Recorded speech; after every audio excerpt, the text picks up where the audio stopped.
ang karkar version ng lechon. At ito naman ang Tugigaraw version ng pansit batil patong dito sa Makati. Marami sir nagsasabi na kalasa ng Cebu. Karkar nga. Bukod doon sa kumakain, may mga nakapila. Pansit batil patong. Yung egg drop soup, yun po yung batil. Yung patong po is mga toppings po, iba-ibang variety. Dalawang putahing galing ng Timog at Norte. Welcome dito sa business capital of the Philippines, kung saan susuyurin natin ang mga nakatagong kainang inspired ng mga lutuing Cebuano at putahing dinadayo pa sa Cagayan. Para ka na rin nasa probinsya habang nasa syudad. Mula sa pansitang nakapwesto sa isang klasik na bakuran, Pinapakilala namin, pero pagka natikman naman na po nila, nagugustuhan naman po nila yung pansit. hanggang sa isang kanto na may bago at nakatagong lechonan. Walang nakatikim ng hindi masarap eh. Up to now, halos lahat sila nakangiti. Parang lechon Cebu. Pero bago yan, dito muna tayo sa ating first stop. Welcome dito sa Barangay Palanan, dito sa Makati. At nandito nga ang komisari ng isang lechon na parang karkar version. Pasok tayo dun sa loob at alamin natin kung paano lutuin ang lechon nila dito sa Makati. At nakarating na nga tayo dito sa isang bahay sa Araro Street, dito sa Palanan. Pasok tayo sa loob dahil meron akong nakikitang mga baboy dito. Good morning po, Tay. Ako si Bernard Buseta, may-ari ng Gabis Lechon. Kung tawagin Tito Bis, Gabis Lechon. Lechon po sa oven. Horno. Ito yung oven, so horno. Nakikita ko po meron na kayo ditong parang luto na, oh. Yes sir. Ang dami. Ito po bang lechon belly nyo? Ano ang timplado? Marami sir nagsasabi na kalasa ng Cebu. Merong bumili sa akin ng lechon. Hindi ko na-expect na taga Cebu siya. Nag-dine-in siya eh. Ngayon nung kumakain na siya, sabi niya sarap ah. Parang lechon Cebu. Nung tinanong namin siya kung saan siya sa Cebu, karkar nga. Pero ang kaibahan lang po, ito ay oven. Yes sir. Sa Cebu kasi parang nililechon talaga na iniikot. Bakit lechon ang napili ninyo? Siguro ang inspirasyon ko, pamilya ko. Hindi naman na ito hanap buhay ko. Marami akong naging trabaho rin. So hilig ko lang magluto. So gusto ko rin napatikim sa pamilya ko yung niluluto ko. At gusto ko rin matikman ng iba yung lulutuin ko pa sa mga susunod na panahon. Kailan po nag-umpisa tong lechonan ninyo? Nag-umpisa noong December, inilabas namin dito sa Bazaar. So nagustuhan. Tuwing lalabas kami ng hapon, may mga nag-aantay na. So ako na-appreciate nila. So walang nakatikim ng hindi masarap eh. Up to now, na nagkaroon kami ng maliit na pwesto dyan sa Dian, halos lahat sila nakangiti. Saka yung bumibili ng pangkaraniwan na meal, susunod yan, meron isang kilo ng bibili. Pinatitikim na nila sa pamilya nila. So pag natikman ng pamilya, halos araw-araw na nandun eh. So hindi ko na-expect na ganun. Nakakatuwa. Ano po ba to? Parang take-out lang. Wala namang kasing dine-in dito eh. No? Kasi bahay Sir, po meron ninyo. kaming May pwesto kayo. may pwesto kami dyan sa Median. Kumbaga ito yung komisari ninyo. Sir, kasi yung pwesto namin doon sa Dian, malit lang, hindi ka pwede magluto ron eh. So dito, nakakilos ako na maayos. Ito lang yung pinaka-area ng para sa oven. Pag pumunta kayo doon sa Dian, sa 1855, in front of gasoline station, hindi na makalakihan, malit lang naman eh. Siguro kung mga 4 na lamesang, tama lang, nakakaraos din kami. So bukod doon sa kumakain, may mga nakapila. Paano po ba ninyo binibenta to? Per kilo, per buo? Sa lechon namin, sa belly, 1,200 per kilo. So, pwede kang bumili ng 1/2, 1/4. Meron pa nga kami 150. Nakalahati na 1/4, bali 1/8 kilo. 125 grams yun. Pwedeng a la carte yun. May umorder din po ba ng buo? Meron, sir. Pag nakita kasi nila, minsan yan, hindi kami naaabot ng 2 o'clock eh. Ang 1 laka. o'clock. Oo. Congratulations po. Gaano po katagal niluluto pala ang lechon ninyo? More or less, sir, nasa 3 to 3.5 hours. Mamarinate muna natin, tali. Pagka patutuyuin ko yung balat para maging mas juicy siya o crispy. After na may pasok sa oven, hindi naman nagtatapos dun eh. Kailangan time to time, titignan mo rin yung temperature. Kasi diyan mo makukuha yung pagka-crispy niyan eh. Pag hindi mo nagawa sir, hindi mo makukuha yung gusto mong luto. Saka yan, sir, manual yan eh. Hindi naman kamukha ng mga oven na electric eh. Pag sinet mo ng 300 degrees yan, automatic yan, hanggang dun lang siya. Ito hindi sir eh. Habang naluluto yan, tumataas ang temperature. So, kailangan maingat ka. Paano nyo po ba pala natutunan ang paglilitsyon? Hilig ko yung pagluluto talaga eh. Siyempre, trial, hanggang sa makuha ko yung gusto kong lasa. Una, nagtry ako ng ganito. Wala pa akong oven, pinaluluto ko sa bakery. Lumabas siya na maayos, kaya lang hindi ko kursunada minsan yung texture ng balat. Kasi ang nagsasalang yung mga bakers lang na... Iba naman kasi ang Oo, lechon sa pandesal. Basta nila isasalang, minsan hindi pantay ang luto ng balat eh. Kasi ano din yan, sir, parang minumove din kahit sir. nasa oven. So yun, Kasi may parte ang oven na mainit, may parte din na kulang sa init. So dapat binabaliktad. monitor. Oo. Tay, wala po ba kayong pinapahid na dito? Ito na yon. Wala na po. So ito natural lang, Natural. natural na proseso. Ito na Isasalang na. Pasok ko. Ayan. So, hihintayin lang yan ng 3 oras. No-order po kami ng isang lechon belly po ninyo mamaya. Yes, sir. Paano kayo puntahan kung gusto nilang tumikim o kumain ng lechon? Kung sino man ang may gustong bumili, tikman, ang tindahan namin located sa 1855 Dian Street in front of Petron Gasoline Station. Punta lang kayo doon. Hanggat kaya namin patikim kayo ng lechon namin, gagawin namin. Manganta na mga kap! Kainan na mga kap! Welcome dito sa Makati City para tikman itong lechon belly na ala karkar version daw. Kasama natin si Camera Woman. Hi Cap Station! Nandito tayo sa Makati City, specifically kay Tito B's Gabby's Lechon. At umorder nga tayo nitong, umabot daw to ng 1.7 kilograms mga kap. Lechon belly roll. Pwede namang per kilo. Kami, mas pinili namin yung bilog para kami ang maghihiwa mismo at paparinig namin sa iyo kung gaano kalutong yung lechon belly dito. Saka kunwari magkasama tayo, kasada tayo dito. Tapos meron din tayo ditong crispy sisig na lechon version din. Lechon horno version ng sisig. Ayan siya, meron siyang mga siling pula at saka siling green. Tapos meron din tayong sinangag o fried rice. Kuhain natin, tinanggal na nga pala yung mga tali daw para hindi tayo mahirapan. So pwede nyo na may request yun, no? Kung bibili kayo. Eto, dito tayo sa dulo. Parinig muna. Oh, tinutukan pa ng mic, oh. Okay, game. Gusto po. Uy! Oh, matyaga pong minamic ni Camera Woman. Kasi nasa labas tayo, so baka may mga ingay sa surrounding. Ayan, meron tayo dito. Ay, Bagong luto, nangamoy agad. ang bango. Ito na lang pagkatiyan muna natin, no? Kasi pagka ganyan, napakalaki. Iwain natin sa gitna. Ang laking breakfast. Good morning, Breakfast! Cabs Nation. Good morning sa inyong lahat. Kung anong oras nyo man ito pinapanood, magandang araw po. Cheers tayo.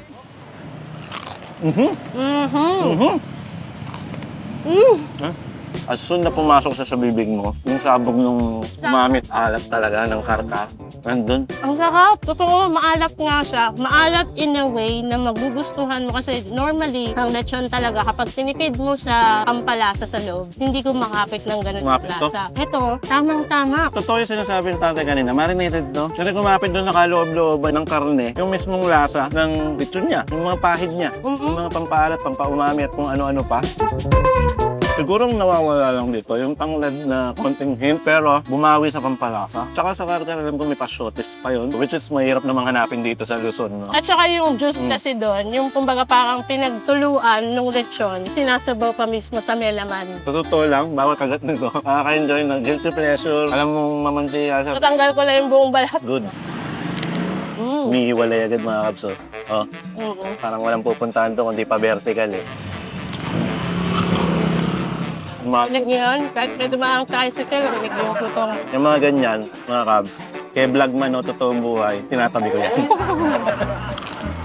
Kanin pala, may kanin pala. Actually, nagkanin na ako eh. Nagkamay na kami, pero pwede naman mag-request ng kutsara at tinidor. Parang kanin. Totoo yung claim, pero hindi siya yung specific na talagang kung naghahanap kayo ng eksaktong karkar lechon, punta kayong karkar. Pero ito, close to karkar lechon dahil yung alat at umami na kumapit doon sa laman. Sabi ko nga kanina, nung pagkatikim ko, hindi kasi lagi na sa mga nagle-lechon belly na kapag naglagay ka ng pamahit or rubbings, hindi lahat kumakapit. Maaaring kumapit doon lang sa laman na part. Pero pagdating sa loob, yung lasa niya, kumalat talaga, sumabog siya nung sinalang siya sa oven. Kasi usually, pag nagluluto ka talaga ng lechon, ang mangyayari dyan, ibababa niya lahat ng tubig at mantika. Na-absorb niya lahat ng pampalasa, which is yung nilagay ni tatay dito kanina, tamang-tama lang para makover niya yung buong laman. Maniwala kayo sa kanya, galing na to ng karkar.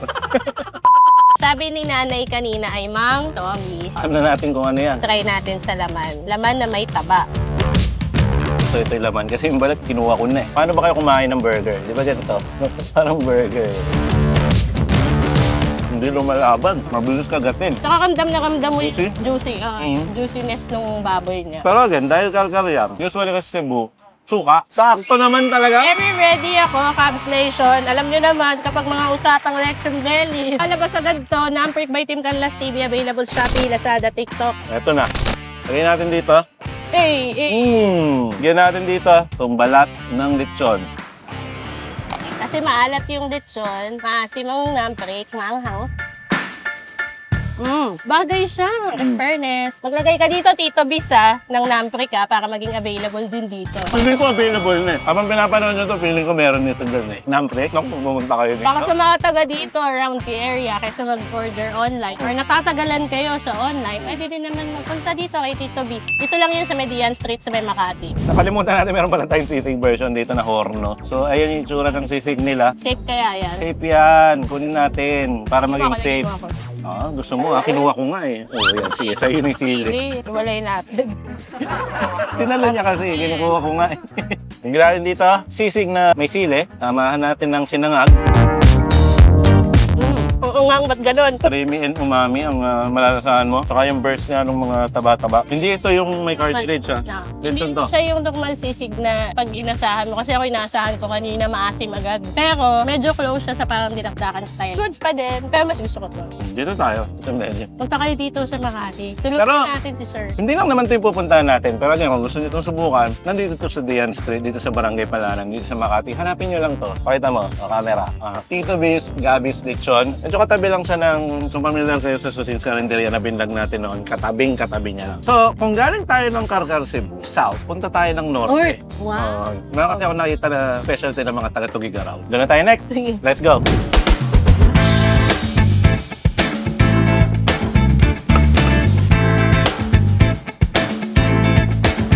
Lumipat naman tayo dito sa Guadalupe Nuevo dahil titikman natin itong Nena's Pansit Batil Patong. Ito ay Tugigaraw original pero titikman natin dito pa rin sa Makati. Pasok tayo sa loob, umorder na tayo at kumain. Let's go!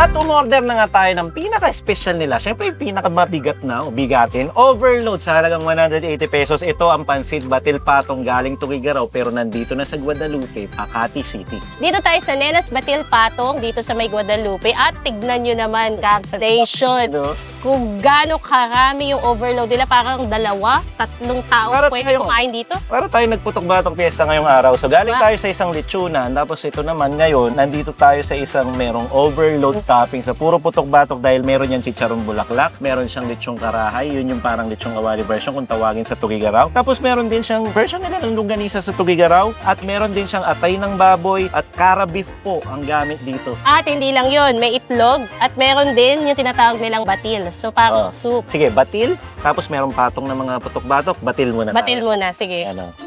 Kuha tayo dito, isang kutsara, ayan o, parang egg drop soup mga. Kaya nga eh. Pero pinaglagaan yata to. Yun pa rin siya. Okay. Actually, natikman ko na to dun sa Kabses channel way Oo. before, last year. Naisip ko, bakit sa Makati na tayo, namimiss ko to. So, dumaan na kami dito sa Guadalupe Nuevo. At saka hindi pa to nakita ng Cubs Nation dito Hindi pa. sa Team Ganlas. Ka-Cubs Chess pa nga lang. dito Ayan, sa- kasi naka-Kabses lang. Cubs Chess lang na may 34K subscribers. Subscribe na kayo, Cubs Nation. Talagang Supportahan natin si Cubs nag-promote pa Chess. ng channel na. Okay, sige ako. Bibiyakin ko Sige. yung pula. Tapos hayaan mong humalo siya sa pansit. Halu-haluin mong konti. Tapos yung pansit, imbes na titinidurin mo dito sa dami niya, kailangan mo siyang kutsarain. Katulad nito.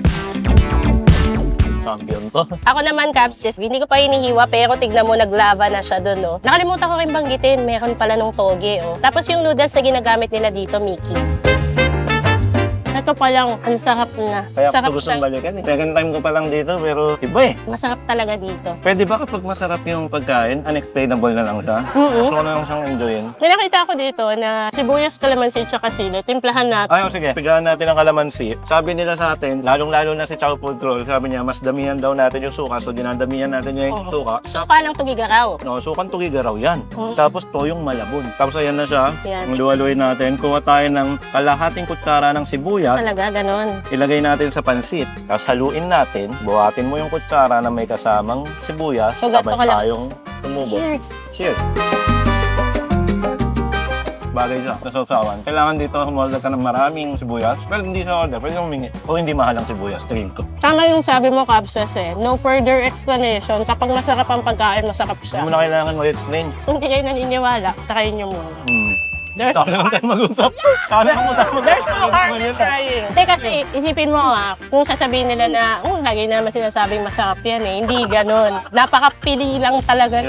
Napakapili lang yung talagang kapag na-reach niya yung point na tasarapan talaga kami. Ako, lalo na ako, very honest ako. Sinasabi ko talagang masarap. Pero ayoko nang i-explain yun. Magigits naman ang Cubs Nation yan.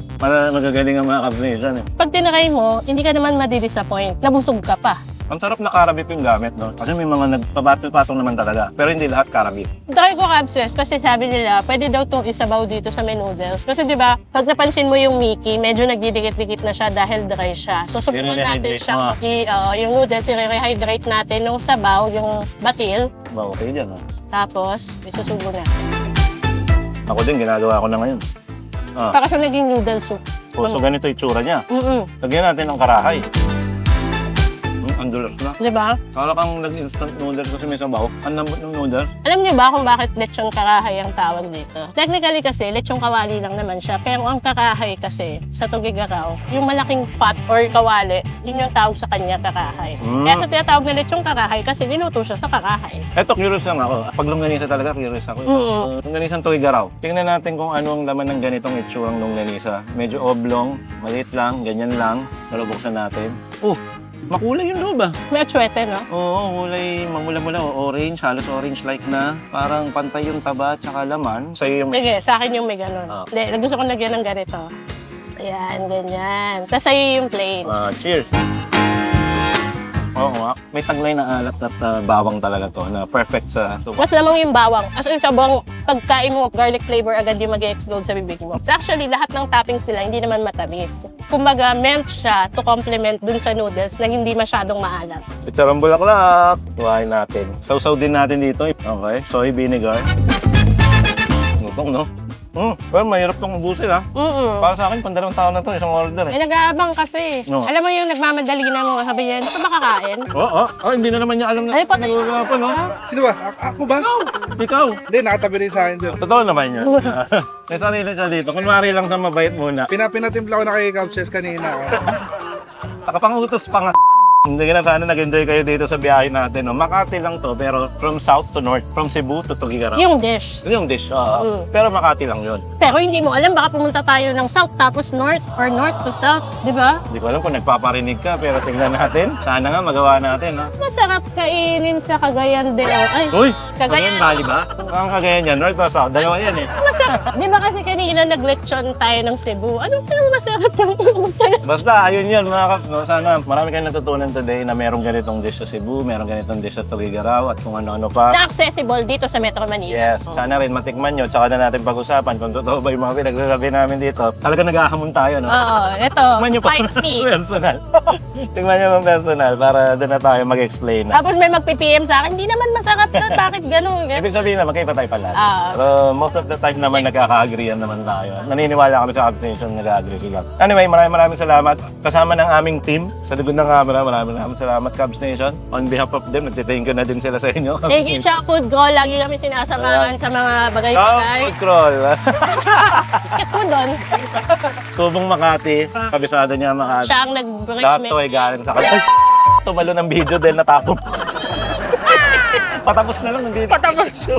Pakul number 2 na, nagtapos Sige pa na, dito. magbababay na ako para sigurado na. Mula dito sa Makati, sana nagustuhan nyo. Ako po, si Cubs Chess. At ako naman si Camera Woman. At ito po, ang Team LS TV na laging magsasabi at magpapaalala sa inyo. Na huwag niyong kakalimutan at lagi niyong Yan tatandaan. po yung natumba ko kanina, nire-repilan po ni Chapo. Thank you, Chuck Food Go. Cheers tayo. Tayo. Natapos na lang, eh. Ang sarap mainit na kasi. Ang sarap ng soft drinks. Ang sarap mag-lunch ng pansit at talaga namang manyaman. Kenny, Bye and peace out. bye-bye. Ingat kayong lahat. Station. Try niyo yung mga food call na ginawa namin sa Makati. Patakip na natin yan sa lokal nating kasama. Ang favorite researcher ng Team Gallas. Sa food crawl. The researcher.